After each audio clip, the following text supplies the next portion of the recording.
नमस्कार दोस्तों, कैसे हैं आप लोग। आशा करता हूँ आप बहुत अच्छे होंगे, स्वस्थ होंगे, सुरक्षित होंगे और पढ़ाई भी कर रहे होंगे। तो दोस्तों, आज से हम शुरू करने वाले हैं बीपीएससी जो 66वीं संयुक्त परीक्षा है उसकी मॉक टेस्ट की सीरीज। ये मैं करूँगा, this is me Kumar Pankaj, और आप मेरे साथ ये मॉक टेस्ट लगाएंगे। हम ये कंटिन्यूटी में मॉक टेस्ट बनाते रहेंगे एग्ज़ाम आने तक। तो आप लोग आज जो मॉक देखने वाले हैं ये करंट बेसिक रहेगा, मोस्टली इसमें करंट है, हिस्ट्री के कुछ क्वेश्चंस रखे हैं और भी इधर उधर के कुछ क्वेश्चंस हैं जो मुझे लगा कि इंपॉर्टेंट हो सकते हैं। तो इस तरह आज का मॉक मैंने बनाया है 25 क्वेश्चन का। लेकिन धीरे धीरे हम जो रेशियो आता है बीपीएससी में उसी रेशियो के अनुसार उसी तरह हम मॉक बनाएंगे। तो ये बिल्कुल फ्री रहेंगे। आपको इसकी पीडीएफ चाहिए होगी तो हमारे टेलीग्राम चैनल पे आपको मिल जाएगी। तो चलिए शुरू करते हैं मॉक टेस्ट। आप बताइएगा कि आपने कितने सही किए इनमें से। तो चलिए शुरू करते हैं mock test BPSC 66 mock test 1। This is me Kumar Pankaj और स्वागत करता हूं हमारे यूट्यूब चैनल क्रैक नाउ पर। तो चलिए दोस्तों, क्वेश्चन देखते हैं। पहला क्वेश्चन है, बिहार के जमींदारों ने कौन सी प्राइवेट सेनाएं बनाई। तो आपका पहला क्वेश्चन है, बिहार के जमींदारों ने कौन सी प्राइवेट सेनाएं बनाई। कुंवर सेना, ब्रह्मऋषि सेना, रणवीर सेना या उपरोक्त सभी। तो इसमें हमने वो जो पांचवा ऑप्शन रहता है वो नहीं रखा है, लेकिन क्योंकि उससे कंफ्यूजन हो सकता था और ये क्वेश्चन आपको जानना जरूरी है, इसलिए हमने इसके पैटर्न बदला है। तो आप इसको दिमाग में मत रखिए, इसको सिर्फ याद रखिए कि बिहार के जमींदारों ने कौन सी प्राइवेट सेनाएं बनाई। ये पूछा जा चुका है क्वेश्चन पहले भी, तो ये याद रखिएगा। ये उपरोक्त सभी इसका आंसर होगा, यानी कुंवर सेना, ब्रह्मऋषि सेना और रणवीर सेना, ये तीनों ही सेनाएं बिहार के जमींदारों ने बनाई थी, प्राइवेट सेनाएं, जिससे क्वेश्चन अक्सर पूछा जाता है। तो नाम याद रखिएगा, तीनों बिहार के जमींदारों ने बनाई थी। कौन सी प्राइवेट सेनाएं? तीनों। तो डी इसका सही आंसर होगा। अपने आंसर हमें बताइएगा जरूर कमेंट करके कितने में से आपने सही किए इन 25 क्वेश्चन में से।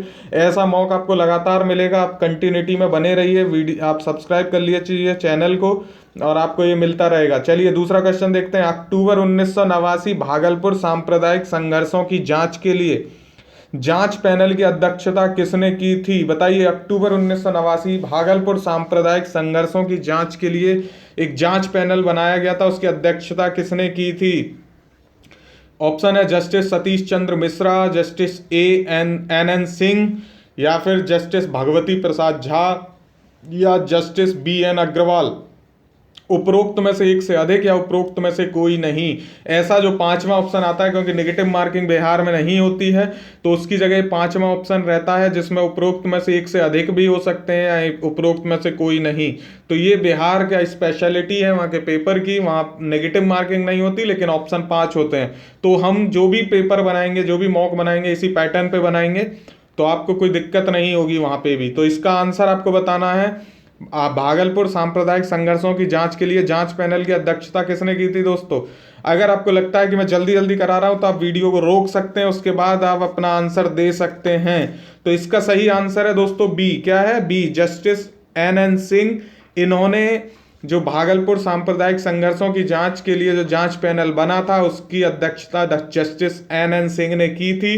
ये बहुत इंपॉर्टेंट क्वेश्चंस हैं, तो आप इनको बिल्कुल भी इग्नोर मत करिएगा। एन सिंह इसका सही आंसर होगा। चलिए अगला क्वेश्चन देखते हैं। क्वेश्चन नंबर 3, बिहार से नेपाल जाने के लिए सर्वाधिक किस हवाई अड्डे का प्रयोग किया जाता है?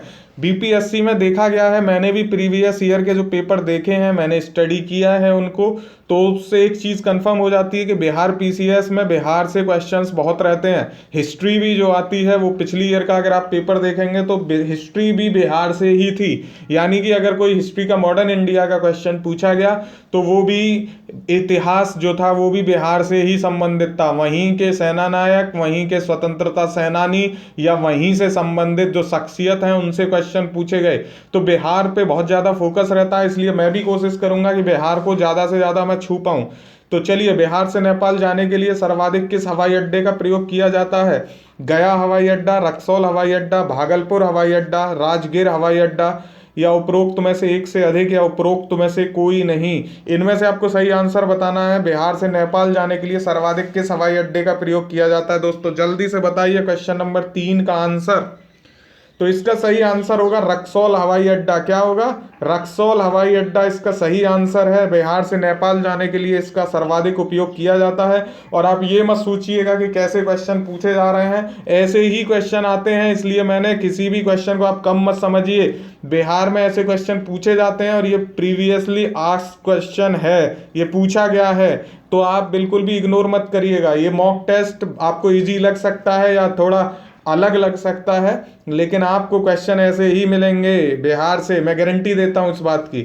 मैंने जो यूपी पीसीएस का मॉक बनाए थे उसमें से क्वेश्चन फंसे हैं, आप देख सकते हैं। यूपी पीसीएस में भी मेरे मॉक से क्वेश्चन फंसे थे, इसमें भी मैं गारंटी लेता हूँ क्वेश्चन फंसेंगे। आप बसलते इसको आप लगातार पढ़ते रहिएगा।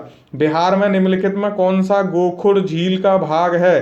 तो बिहार में इनमें से गोखुर झील का भाग आपको बताना है सेमरी जंगल, जोगपत्ती जिसको कहते हैं, सोनवर्षा जंगल जिसको हरसिद्धि कहते हैं, या पिपरामन जिसको पिपरा कहते हैं। डी है उपरोक्त सभी। तो जहां अगर आपको ये लगे कि आपको क्वेश्चन में पांचवा ऑप्शन नहीं है, ई नहीं है, तो वहां आप एक चीज अंडरस्टूड समझ जाइएगा दोस्तों कि मैंने जानबूझ के वो पांचवा ऑप्शन वहां नहीं रखा है ताकि आपको वो क्वेश्चन याद हो जाए। मेरा क्वेश्चन आपको बनाने के देने का मतलब सिर्फ यही नहीं है कि मैं मॉक बनाऊं, आपको क्वेश्चन आए ना आए आप चेक कर लें। मेरा रहता है कि आपको ज्ञान भी मिले। अब जैसे यहाँ पे बिहार में गोखुर झील से अगर अब कोई क्वेश्चन आएगा तो आप उसके बारे में जान गए कि गोखुर झील बिहार में है, जिसके भाग हैं सेमरी जंगल, सोनवर्षा जंगल, पिपरामन।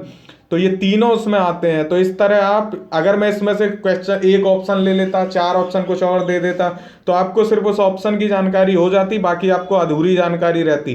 तो मॉक का मतलब होता है कि आप चीज़ों को अगर नहीं समझ रहे हैं, आप जैसे आपको गोखुर झील का अगर नहीं पता था तो आपको अगर तुक्का मार के आप ऑप्शन सही भी कर देंगे तो कोई मतलब मॉक का नहीं रह जाता, फिर आप दिक्कत आती है आपको एग्जाम में। इसलिए मैंने यहाँ पे पांचवा ऑप्शन नहीं रखा। ये जो तीनों चीजें हैं, सेमरी जंगल, सोनवर्षा जंगल और पिपरामन, ये गोखुर झील का भाग है बिहार में। तो ये इसका सही आंसर हो जाएगा डी। तो आपको मुझे धीरे धीरे जब आप मेरे साथ मॉक करने लगेंगे, आपको मेरे मॉक की अहमियत समझ आएगी, मैं ऐसा क्यों बनाता हूँ वो चीज़ भी आपको धीरे धीरे समझ आ जाएगी। ठीक है, बस आप वीडियो के अंत तक बने रहिए, पूरा वीडियो देखिए, मॉक सारे देखिए, नोटिफिकेशन ऑन आए, नोटिफिकेशन ऑन करिए तुरंत, हम जो भी बताते जाएं आप मॉक करते जाइए, देखिए फिर आपको लाभ मिलेगा। बिहार में झील और जिले का कौन सा मिलान गलत है? तो आपको इसमें से बताना है बिहार में झील और जिले का कौन सा मिलान गलत है। कंवर झील बेगूसराय, सरामन बेतिया, पिपरामन परसा, मोती झील मोतिहारी।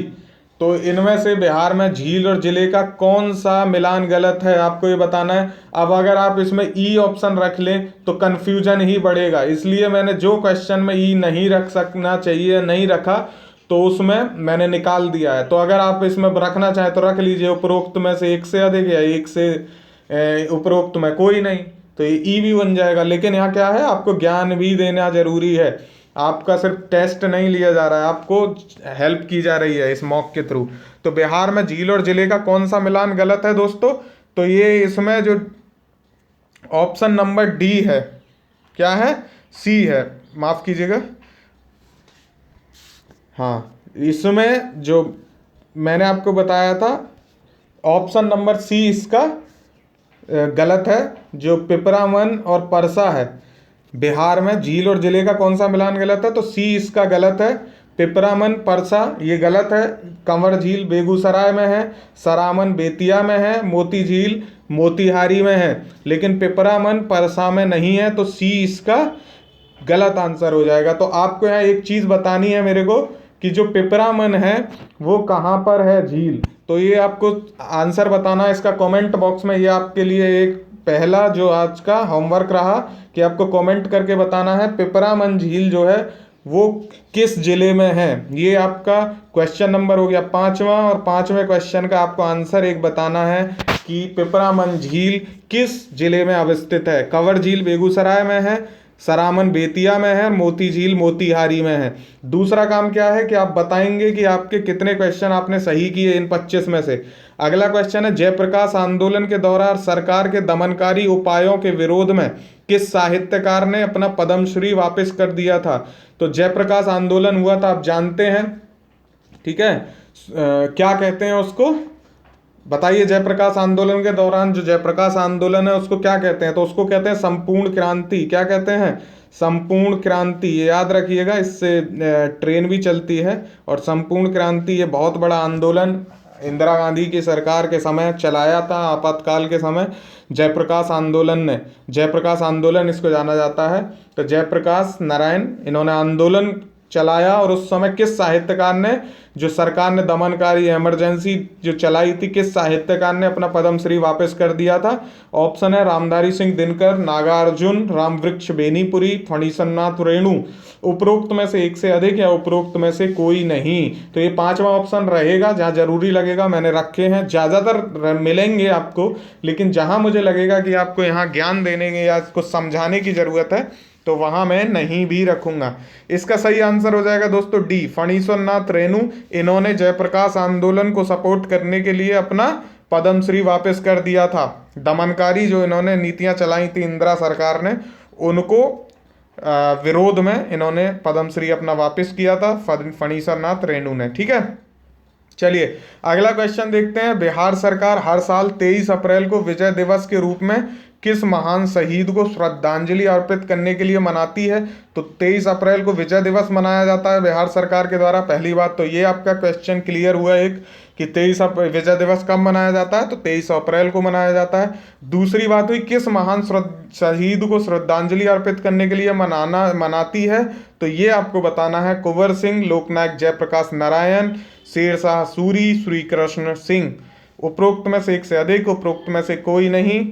तो आपको इसमें से बताना है 23 अप्रैल विजय दिवस किस महान शहीद को श्रद्धांजलि अर्पित करने के लिए मनाती है बिहार सरकार दोस्तों? तो इसका सही आंसर है ए, कुंवर सिंह। तो कुंवर सिंह बहुत ज़्यादा, ये कुंवर सिंह से संबंधित जितने भी क्वेश्चन आपको मिले, जितने भी आप पढ़ पाए, देखिएगा, क्योंकि कुंवर सिंह से संबंधित एक क्वेश्चन हर बार बीपीएससी पूछती है।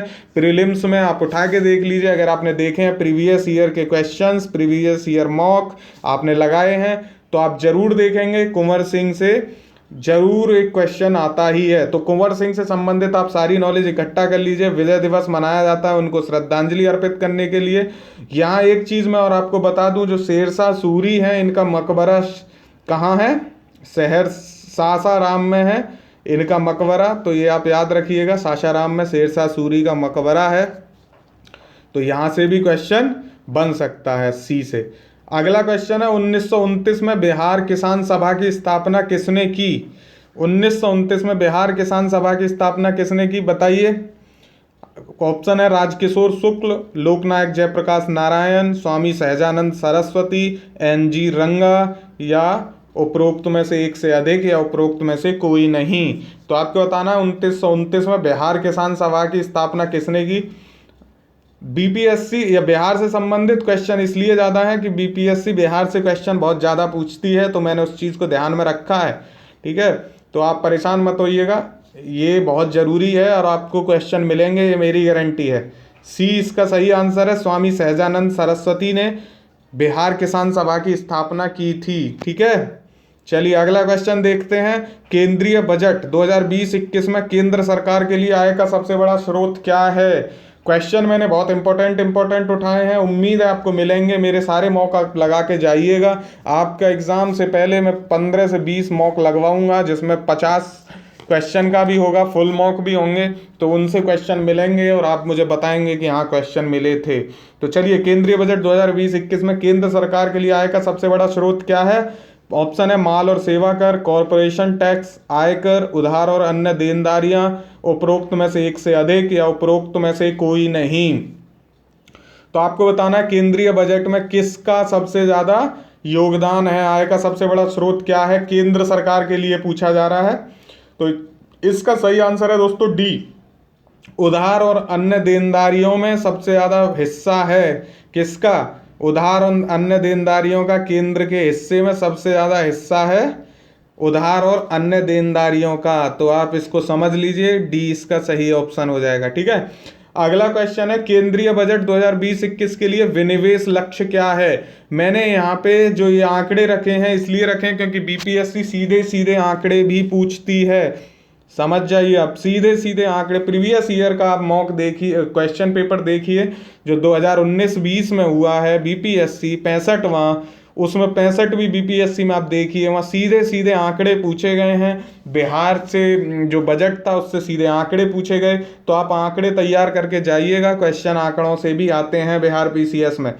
तो केंद्रीय बजट 2020-21 के लिए विनिवेश लक्ष्य क्या है दोस्तों?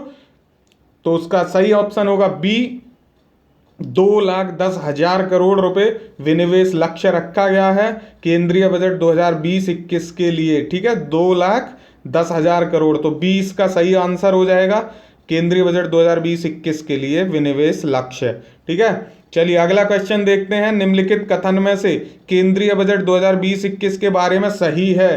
तो आपने अगर केंद्रीय बजट को पढ़ा है, उसकी डिटेल्स पढ़ी हैं, आपने चीज़ों को ध्यान से देखा है, तो उसमें कुछ बातें कही गई हैं केंद्रीय बजट में, और उसकी जो हेडलाइंस हैं, उसकी बातें हैं, उनको आप पढ़ के जाइए, उनको पढ़िए। क्वेश्चन बिहार में आपको ऐसे ही मिलेगा, चाहे वो बिहार बजट से हो, चाहे वो सेंट्रल के बजट से हो, क्वेश्चन सीधा सीधा मिलेगा आपको, मैं गारंटी देता हूँ। रक्षा क्षेत्र के लिए बजट का अनुमान 3,23,053 करोड़ रुपए है।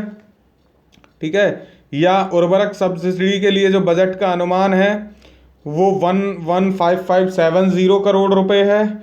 या जो 2024 तक 100 और हवाई अड्डों का विकास किया जाएगा। राष्ट्रीय भर्ती एजेंसी की स्थापना एक स्वतंत्र एजेंसी के रूप में की जाएगी। इनमें कौन सी बात सही है पूछा जा रहा है? उपरोक्त में से एक से अधिक, उपरोक्त में से कोई नहीं, ये भी ऑप्शन है आपका ई। किसके बारे में पूछा जा रहा है? केंद्रीय बजट 2020-21 के बारे में सही कथन पूछा जा रहा है। तो ये इसमें कोई भी चीज़ ऐसी नहीं है जो बहुत ज़्यादा डीप हो, लेकिन इम्पोर्टेंट है कि 2024 तक 100 और हवाई अड्डों का विकास किया जाएगा, तो ये गलत है। कि इसमें सन के आप चेक करिए, राष्ट्रीय भर्ती एजेंसी की जो स्थापना की बात कही गई है, क्या वो स्वतंत्र एजेंसी के रूप में कार्य करेगी? रक्षा क्षेत्र के लिए बजट का अनुमान क्या इतना है? तो आप जब इन चीज़ों को चेक करेंगे तो आपको पता चलेगा इनमें कुछ कुछ कमियां हैं। जो बी ऑप्शन है वो बिल्कुल ठीक है कि जो उर्वरक सब्सिडी के लिए बजट का अनुमान रखा गया है वो 1,15,517 करोड़ रुपए रखा गया है, ये बात बिल्कुल ठीक है। तो बी इसका सही ऑप्शन होगा, और यहाँ सही ही पूछ रहा है। ए, सी और डी आप चेक करिए कि क्यों गलत है, इनमें थोड़ी थोड़ी कमियां हैं, आप इसको चेक करिए। तो इस क्वेश्चन का सही आंसर हो जाएगा बी।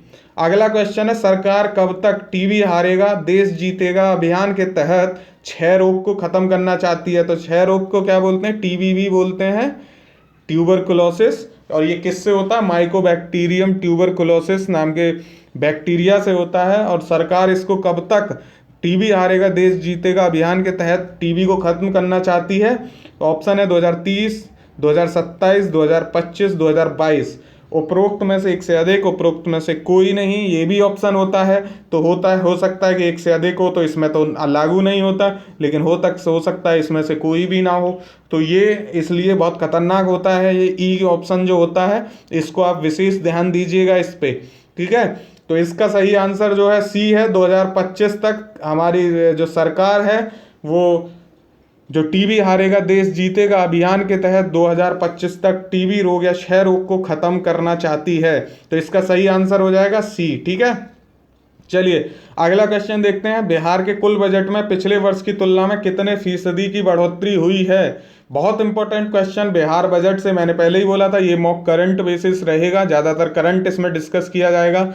आगे वाले में जैसे जैसे मुझे लगेगा कि ज़रूरत है वैसे वैसे मैं करंट डिस्कस या करूँगा। दूसरी चीज़ें, रेशियो आपका बना के रखा जाएगा। बिहार पीसीएस में जैसे जैसे क्वेश्चन पूछे जाते हैं उस रेशियो को मैं भंग नहीं करूँगा, उसी हिसाब से क्वेश्चन बनेंगे, आपको बड़ा मज़ा आएगा। आप वीडियो को अंत तक देखिए, चैनल को सब्सक्राइब करिए, दोस्तों के साथ शेयर जरूर कीजिएगा और हमारी मेहनत को आप फल दीजिएगा।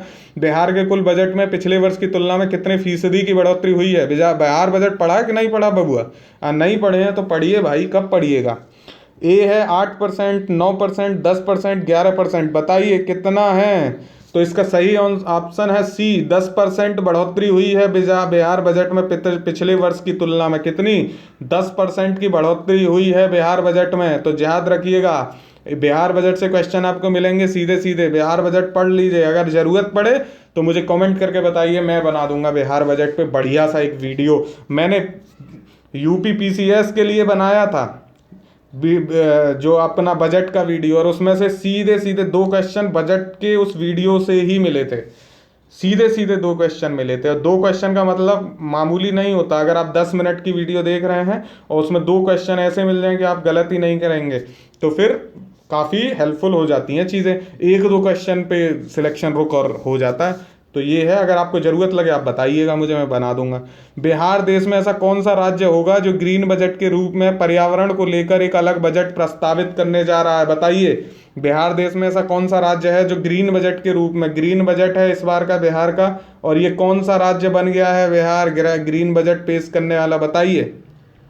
पहला, दूसरा, तीसरा, चौथा, उपरोक्त में से एक से अधिक, या उपरोक्त में से कोई नहीं, इसका 5वां ऑप्शन रहता है। तो बताइए कौन सा बन गया है दोस्तों? पहला बन गया है भैया जी, बिहार पहला बन गया है। खुश होइए, बिहार पहला राज्य बन गया है जिसने ग्रीन बजट पेश किया है देश में, पहला राज्य। ठीक है, चलिए अगला क्वेश्चन। बिहार बजट 2020-21 में प्रस्तावित तालिम नो बालगान एक योजना है, वो किससे संबंधित है?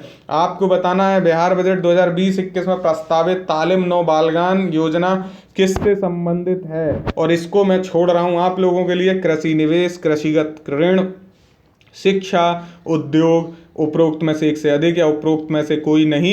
आप इसको मुझे कमेंट करके बताएंगे क्वेश्चन को, और ये क्वेश्चन नंबर कौन सा है? 15, और आप इसको मुझे कमेंट करके बताएंगे। तो पहला क्वेश्चन मैंने पूछा था 5 में, दूसरा पूछ रहा हूँ 15 में, और तीसरा पूछूं क्या 25 में? चलिए वो देखेंगे अभी आगे पूछना है कि नहीं कि मैं बताऊं, लेकिन तालिम नो बालगान किससे संबंधित आप ये मुझे बताएंगे। ठीक है, चलिए अगला क्वेश्चन देखते हैं। विश्व प्रसिद्ध हागिया सोफिया संग्रहालय किस देश में स्थित है? करंट से संबंधित क्वेश्चन है। हागिया सोफिया संग्रहालय किस देश में स्थित है ये आपको बताना है। सूडान, तुर्की, उज्बेकिस्तान या ईरान? उपरोक्त में से एक से अधिक या उपरोक्त में से कोई नहीं, ये इसका 5वां ऑप्शन है। आपको बताना है हागिया सोफिया संग्रहालय किस देश में स्थित है। बताइए इसका सही आंसर क्या होगा, ए, बी, सी, डी या ई? तो हागिया सोफिया संग्रहालय दोस्तों किससे संबंधित है? बी इसका सही ऑप्शन होगा, तुर्की।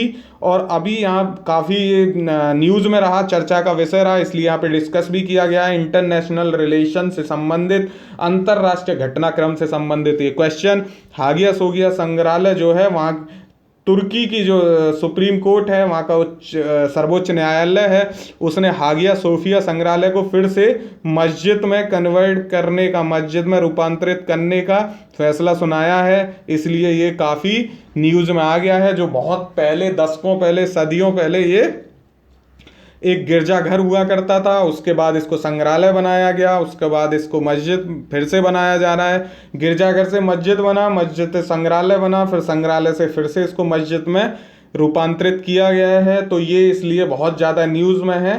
तुर्की में अवस्थित है, आपको इतना जान लेना काफ़ी है। हागिया सोफिया संग्रहालय जो अब मस्जिद के रूप में जाना जाएगा, तो ये इसलिए यहाँ पे इम्पोर्टेंट हो गया। अगला क्वेश्चन है रक्त कैंसर की रोकथाम, जिसको ल्यूकेमिया भी बोलते हैं, की रोकथाम में प्रयोग किया जाने वाला रेडियो समस्थानिक है, रेडियो आइसोटोप कौन सा है ल्यूकेमिया की रोकथाम के लिए? तो साइंस से 20 से 25 क्वेश्चन रहते हैं बीपीएससी में, इसलिए साइंस का बहुत ज़्यादा इसमें रहता है भार, औसतन।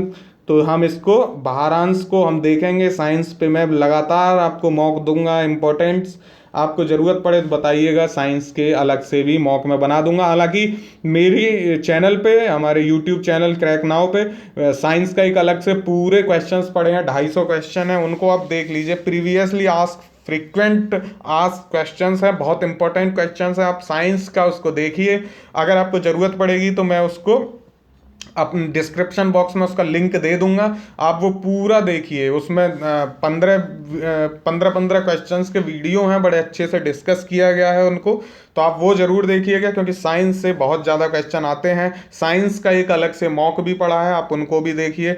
साइंस पे आप विशेष ध्यान दीजिएगा, क्योंकि साइंस से बहुत ज़्यादा क्वेश्चन पूछे जाते हैं। तो यहाँ बात हो रही है ल्यूकेमिया की रोकथाम में प्रयोग किए जाने वाला समस्थानिक कौन सा है? ऑप्शन है आयोडीन 131, सोडियम 24, फास्फोरस 32, कोबाल्ट 60। तो मुझे लगता है आप सबको इसका आंसर पता होगा। इसका सही आंसर है डी, कोबाल्ट 60 जो है उसका ल्यूकेमिया की रोकथाम में प्रयोग किया जाता है। ये रेडियो समस्थानिक है जिसका ल्यूकेमिया की रोकथाम में प्रयोग किया जाता है, तो डी इसका सही आंसर हो जाएगा दोस्तों। अगला क्वेश्चन है, निम्नलिखित में कौन सा हार्मोन स्तन ग्रंथियों से दुग्ध का स्राव होने में भूमिका निभाता है? एड्रेनलिन, थायरोक्सिन, प्रोजेस्टेरोन, ऑक्सीटोसिन, या उपरोक्त में से कोई नहीं या एक से अधिक। आपको बताना है कौन सा हार्मोन है स्तन ग्रंथियों से दुग्ध का स्राव होने में भूमिका निभाता है। बताइए जल्दी से, ये क्वेश्चन नंबर आपका कौन सा है? बताइए जल्दी से कौन सा क्वेश्चन नंबर है दोस्तों? 18वां क्वेश्चन है और इसका सही आंसर है ऑक्सीटोसिन डी। ठीक है, तो इसका सही आंसर है ऑक्सीटोसिन डी हार्मोन है ये जो स्तन ग्रंथियों से दुग्ध का स्राव होने में महत्वपूर्ण भूमिका निभाता है, ऑक्सीटोसिन। चलिए अगला क्वेश्चन देखते हैं, निम्नलिखित में किस विटामिन में कोबाल्ट होता है? तो अभी हमने पूछा था कोबाल्ट किस में उपयोग होता है, अब पूछा जा रहा है कोबाल्ट 60 पूछा था, अब पूछ रहे हैं कोबाल्ट किस विटामिन में पाया जाता है। बहुत इंपॉर्टेंट क्वेश्चन है, B6, B2, B1, B12, इसमें से आपको बताना किस विटामिन में कोबाल्ट होता है दोस्तों। तो इसका सही आंसर है डी, विटामिन B12 में कोबाल्ट पाया जाता है। ठीक है, किसमें? जो आपका विटामिन B12 है इसमें कोबाल्ट पाया जाता है। कोबाल्ट 60 ल्यूकेमिया यानी रक्त कैंसर के उपचार में प्रयोग किया जाता है, तो इसका सही आंसर हो जाएगा डी। अगर आपने साइंस नहीं पढ़ी है तो हम साइंस के आप वीडियोस देखिए, आपको बड़ा आनंद आएगा। साइंस का मॉक लगाइए, मैं दोनों के डिस्क्रिप्शन बॉक्स में लिंक दे दूंगा, आप वहां से आसानी से ढूंढ सकते हैं। अगला क्वेश्चन है, लोलक की कालावधि किस पर निर्भर करती है? ऑप्शन है द्रव्यमान के ऊपर निर्भर करती है, दूसरा है लंबाई के ऊपर निर्भर करती है, तीसरा है समय के ऊपर निर्भर करती है, चौथा है तापक्रम के ऊपर निर्भर करती है, और पांचवा है उपरोक्त में से कोई नहीं या उपरोक्त में से एक से अधिक। तो जो लोलक की कालावधि है दोस्तों वो लंबाई के ऊपर निर्भर करती है। तो आप कैसे समझ सकते हैं, लोलक है और इसकी कालावधि जो है वो किस पे? लंबाई पे निर्भर करती है। लंबाई कम होगी तो कम समय में होगा, लंबाई ज़्यादा होगी तो और अधिक समय ये लेगा एक अपना दोलन पूरा करने में। तो लोलक की जो कालावधि होती है वो लंबाई के ऊपर निर्भर करती है, ये बात हमें ध्यान रखिएगा आप। इसका सही आंसर होगा बी। ठीक है, तो इसकी कालावधि किसके ऊपर निर्भर करती है दोस्तों? इसकी लंबाई के ऊपर निर्भर करती है। बी इसका सही आंसर हो जाएगा। चलिए अगला क्वेश्चन देखते हैं, बैकलाइट निम्नलिखित के संघनन से बनता है। तो बैकलाइट आपने देखा होगा जो हत्थों पे चढ़ाया जाता है, कुकर के हत्थों पे जो हैंडल बनाए जाते हैं ताकि आपके हाथ जले ना, उसको पूछ रहा है बैकलाइट निम्नलिखित के संघनन से बनता है। वो जो काला काला जो पार्ट होता है वो बैकलाइट होता है, वो किसके संघनन से बनता है पूछ रहा है? यूरिया एवं फॉर्मेल्डिहाइड, फिनॉल तथा फॉर्मेल्डिहाइड, फिनॉल तथा एसिटाल्डिहाइड, मेलामीन एवं फॉर्मेल्डिहाइड। और पांचवा ऑप्शन आप जानते हैं, कोई नहीं या एक से अधिक। तो बैकलाइट के बारे में आपको बताना है, जल्दी से बताइए किस किस के कॉम्बिनेशन से बनता है। 21वां क्वेश्चन है ये आपकी स्क्रीन पे। तो दोस्तों जो बैकेलाइट है वो फिनॉल और फॉर्मेल्डिहाइड का मिक्सचर होता है, इन दोनों के संघनन से बनता है। बी इसका सही आंसर है। बैकेलाइट जो है वो फिनॉल और फॉर्मेल्डिहाइड के मिक्सचर से बनता है, संघनन से बनता है। 20 का सही आंसर हो जाएगा। अगला क्वेश्चन है, निम्नलिखित में से कौन सा विटामिन प्रतिस्कंदक विषों के प्रतिविष प्रतिकारक के रूप में प्रयोग किया जाता है? तो कौन सा विटामिन है जो प्रतिस्कंदक विषों के प्रतिविष प्रतिकारक के रूप में प्रयोग किया जाता है? आपको बताना है। यानी जो जहर हैं, जहरों के निचोड़ के लिए, जहरों को काटने के लिए कौन सा विटामिन यूज किया जाता है पूछ रहा है। Vitamin A, vitamin B, vitamin E, vitamin K. आपको सही आंसर इसमें से बताना है। तो इसका सही आंसर है दोस्तों विटामिन के। डी इसका सही ऑप्शन हो जाएगा। विटामिन के जो है वो प्रतिस्कंदक विषों के प्रतिविष प्रतिकारक के रूप में प्रयोग किया जाता है। ठीक है, तो इसका सही आंसर हो जाएगा विटामिन के। अगला क्वेश्चन है, एक हाइड्रोकार्बन जिसमें कार्बन के दो परमाणु द्विबंधन द्वारा जुड़े हों कहलाता है। तो ये पूछ रहा है एक हाइड्रोकार्बन है जिसमें कार्बन के दो परमाणु द्विबॉन्ड डबल बॉन्ड जुड़ा है, ठीक है, वो क्या कहलाता है? कार्बन के दो परमाणु जुड़े हैं वो क्या कहलाता है? एक हाइड्रोकार्बन है जिसमें कार्बन के दो परमाणु द्विबंधन द्वारा जुड़े हों कहलाता है एल्कीन, एल्कीन, एल्काइनिक या आयनिक बंध या आयनिक बॉन्ड। ये इसमें से आपका सही आंसर आपको बताना है। दो परमाणु द्विबंधन द्वारा जुड़े हैं, किसका? द्विबंधन द्वारा जुड़े हैं, डबल बॉन्ड द्वारा जुड़े हैं, तो क्या कहलाएगा? एल्कीन कहलाएगा। क्या कहलाएगा? एल्कीन कहलाएगा। ये आपने पढ़े होंगे, एल्केन, एल्कीन, एल्काइन पढ़े हैं ना। तो ये इसी क्रम में है, single bond, double bond, triple bond. तो ये एल्केन, एल्कीन, एल्काइन। तो इसका ये क्या पूछ रहा है, यहाँ पे डबल बॉन्ड पूछ रहा है, द्विबंधन द्वारा जुड़े हो तो ये एल्कीन कहलाएगा। आप इसको पढ़ लीजिएगा, बहुत बेसिक साइंस इसमें पूछा जाता है, लेकिन बहुत ज़्यादा पूछा जाता है, तो इसका इंपॉर्टेंस बहुत ज़्यादा हो जाती है। बी इसका सही आंसर हो जाएगा। अगला क्वेश्चन है, एक ठोस के सीधे गैस में परिवर्तन को क्या कहते हैं। तो एक ठोस पदार्थ था, वो तरल में ना बदल के सीधा किस में बदल गया, गैस में बदल गया। ठीक है, ठोस सीधे गैस में बदल गया, तरल जो पार्ट है उसमें नहीं बदला। जैसे कि कपूर इसका उदाहरण होता है, कपूर ठोस होता है और सीधे गैस में परिवर्तित हो जाता है। तो ये किसका उदाहरण होता है, कपूर इसका एग्जाम्पल मैंने आपको बताया। आप बताइए किसका एग्जाम्पल है, क्या मतलब इस प्रोसेस को क्या कहते हैं। तो इस प्रोसेस को कहते हैं दोस्तों ऊर्ध्वपातन। क्या कहते हैं, ऊर्ध्वपातन कहते हैं, सब्लिमेशन इसको इंग्लिश में कहा जाता है। सब्लिमेशन की प्रोसेस इसको बोलते हैं, कि ठोस सीधे गैस में परिवर्तित हो जाता है, तो इस प्रोसेस को कहते हैं सब्लिमेशन। क्या कहते हैं, सब्लिमेशन या ऊर्ध्वपातन। तो ए इसका सही आंसर हो जाएगा। ठीक है, क्या हो जाएगा, ए इसका सही आंसर हो जाएगा। अगला क्वेश्चन देखते हैं, सैंडलवुड स्पाइक, इसको एसएसडी भी बोलते हैं। क्या बोलते हैं, एसएसडी। ये करंट में रहा बहुत ज़्यादा, ये डिजीज। तो सैंडलवुड स्पाइक डिजीज है ये विनाशकारी बीमारी किस संबंधित पेड़ से संबंधित है। ठीक है, इस विनाशकारी जो बीमारी है इसका संबंध किस पेड़ से पूछा जा रहा है, सैंडलवुड स्पाइक। इसको एसएसडी भी लिखा आ सकता है, तो कंफ्यूज मत होइएगा। एसएसडी का भी मतलब होता है एस फॉर सैंडल। ठीक है, सैंडलवुड और स्पाइक। ठीक है, तो इसको आप याद रखिएगा, एसएसडी भी बोलते हैं इसको। तो इसका जो डिजीज का जो नाम है वो है चंदन से संबंधित है। ये चंदन के पेड़ों को 4% तक नष्ट कर देती है ये, तो इसलिए बहुत ज़्यादा इम्पोर्टेंट है, न्यूज़ में रही ये सैंडलवुड स्पाइक डिजीज। और इसका किस से संबंधित है, चंदन से संबंधित है इसका। तो इसका सही आंसर हो जाएगा दोस्तों ए। तो मैंने आपको दो चीज़ें बताई, दो आपसे क्वेश्चन पूछे और आपका स्कोर मैंने पूछा है। तो आप स्कोर बताइए कितना हुआ आपका इन 25 क्वेश्चंस में।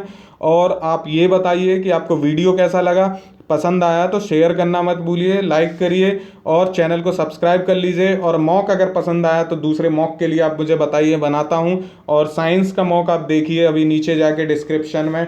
और क्या देखना है, साइंस के जो मैंने क्वेश्चंस डिस्कस किए उनको देखिए। तब तक के लिए हमको आप विदाई दीजिए। सब्सक्राइब शेयर लाइक करना ना भूलें। थैंक यू दोस्तों, all the very best for your exam. Thank you.